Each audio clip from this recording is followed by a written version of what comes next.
Olá, hoje a gente vai mergulhar num lugar que, assim, talvez não soe tão familiar de cara. Abel Meolá, lá no Antigo Israel. Pode não ser tão famosa quanto Jerusalém, né? Mas vamos ver que ela tem umas conexões bem interessantes com gente e eventos importantes da Bíblia. E para essa nossa conversa, a gente está usando como base um artigo bem legal do site teológico.club, escrito pelo Diego Pereira do Nascimento. A ideia aqui é pegar os pontos principais sobre a história, onde ficava, o que significava essa cidade, tudo com base no que esse artigo apresenta, né? E entender por que vale a pena olhar para ela. Exato. E é interessante ver como esses lugares, tipo Abel Meolá, que não tem tanta documentação, podem trazer uns insights bem legais, sabe? Ajudam a gente a entender melhor o contexto das histórias bíblicas. Claro que o que a gente sabe é meio que um quebra-cabeça, né? Falta peça.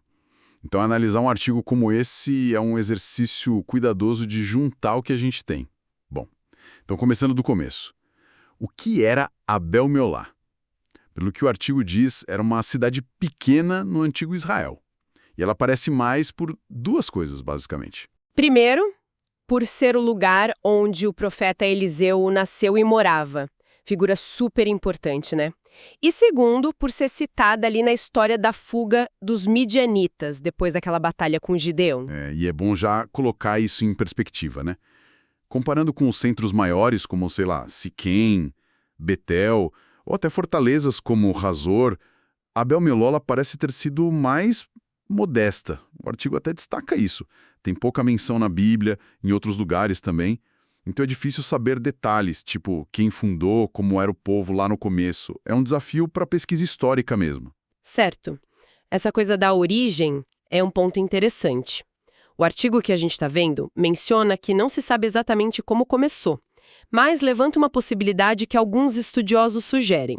Talvez fosse um lugar cananeu antes. Sim, essa ideia de que já existia ali no Vale de Jezrael, que era bem fértil, antes dos israelitas chegarem e se estabelecerem. Os cananeus eram um dos povos da região, né? Se for isso mesmo, como o artigo pondera, Abel Meolá deve ter começado como um vilarejo pequeno focado na agricultura, sem muito destaque político ou comercial ali na área. Depois, quando os israelitas chegaram, ela foi incorporada provavelmente por uma das tribos do norte. O artigo até especula, talvez Manassés, talvez Issacar, que ficavam por ali. E é justamente nesse contexto israelita, lá na época dos juízes, um período bem conturbado, que Abel Meolá aparece na Bíblia pela primeira vez de forma mais notável, mesmo que indiretamente, né?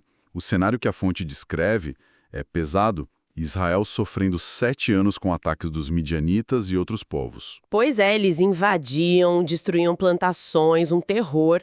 E é aí que surge Gideão, uma figura que ninguém esperava, né? Chamado por Deus para libertar o povo. E a estratégia dele, como o artigo lembra, é muito famosa, muito peculiar. Só 300 homens. E ele arma um ataque noturno, surpresa, lá perto do Monte Moré. É demais essa parte. A descrição é muito viva, né? Os homens cercando o acampamento inimigo de noite, cada um com uma tocha dentro de um vaso de barro e uma trombeta. Aí, no sinal, todo mundo quebra o vaso junto. Imagina o barulho, a luz do nada, e toca a trombeta. O resultado? Caos total lá no meio dos inimigos. Pânico, né? Eles começam a lutar entre si, na confusão. Exato. E aí que entra Abel Meolá na história. O artigo cita Juízes 7, versículo 22, que fala da fuga dos midianitas.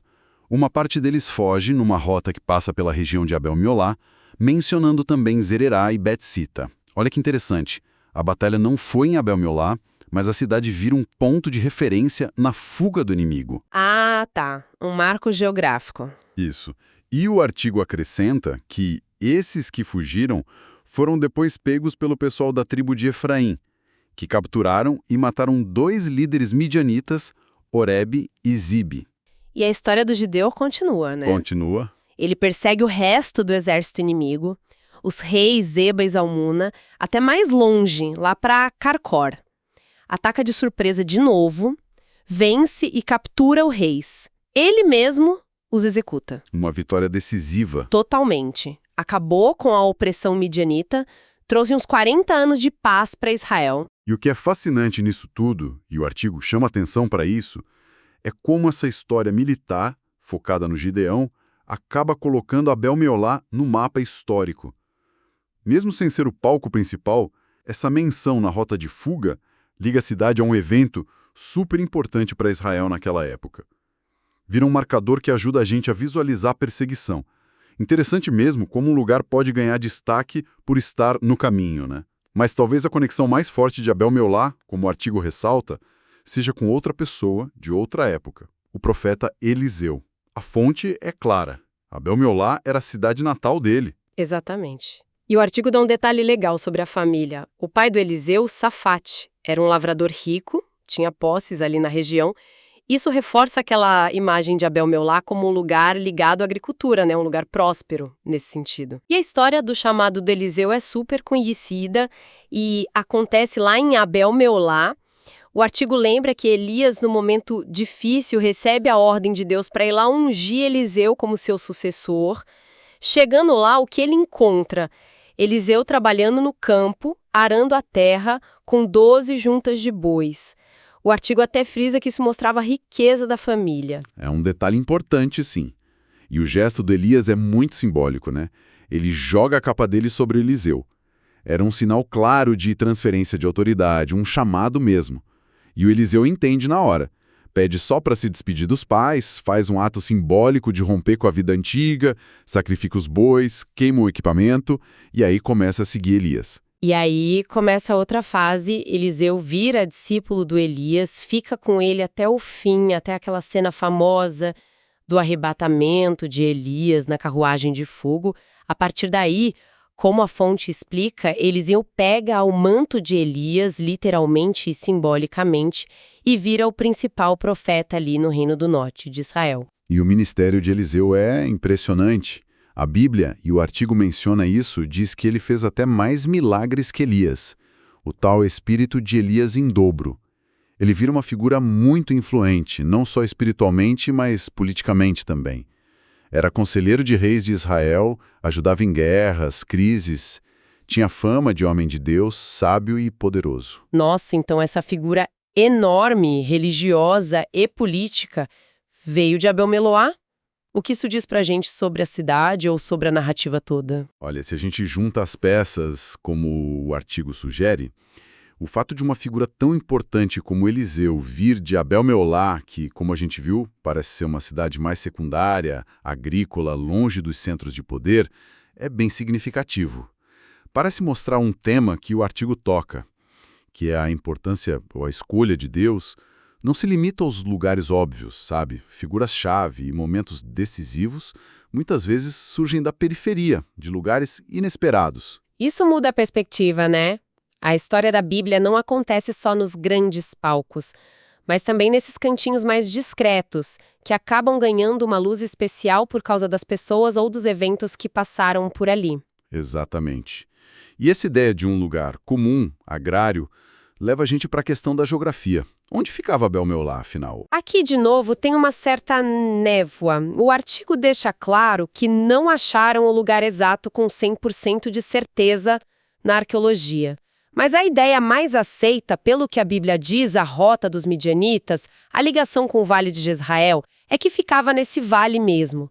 Uma planície enorme, super fértil, talvez perto do Rio Jordão. E essa geografia é chave para entender a história. O Vale de Jezrael sempre foi uma das áreas agrícolas mais ricas da região. O artigo até menciona trigo, milho, algodão, coisas importantes lá tanto na época da Bíblia quanto hoje. Isso casa direitinho com a descrição do pai do Eliseu como rico lavrador e com o próprio Eliseu trabalhando na terra. A ocupação da família, o cenário do chamado, tudo reforça essa imagem de uma comunidade agrícola. E o artigo nota que o Vale de Jezrael continua sendo super importante para a agricultura em Israel hoje.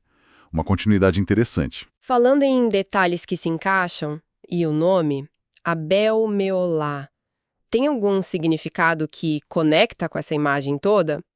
A fonte que a gente está usando analisa a etimologia hebraica. O nome original é Abel-Meolá. Sim, essa análise do nome ajuda bastante. Abel, Abel, em hebraico, muitas vezes significa prado, campo, planície. Indica uma área aberta, fértil. E miolá, parece vir de um verbo que significa subir, elevar-se. Juntando os dois, uma tradução que faz sentido com a geografia seria algo como prado elevado, campo elevado. Sugere um lugar fértil, talvez de uma leve elevação dentro do vale. Prado elevado, faz sentido. Um lugar bom para plantar e talvez com uma vista boa da região. Exato. E essa interpretação, como o artigo do Diego Pereira do Nascimento aponta, bate de frente com outra ideia que às vezes aparece: duna de areia.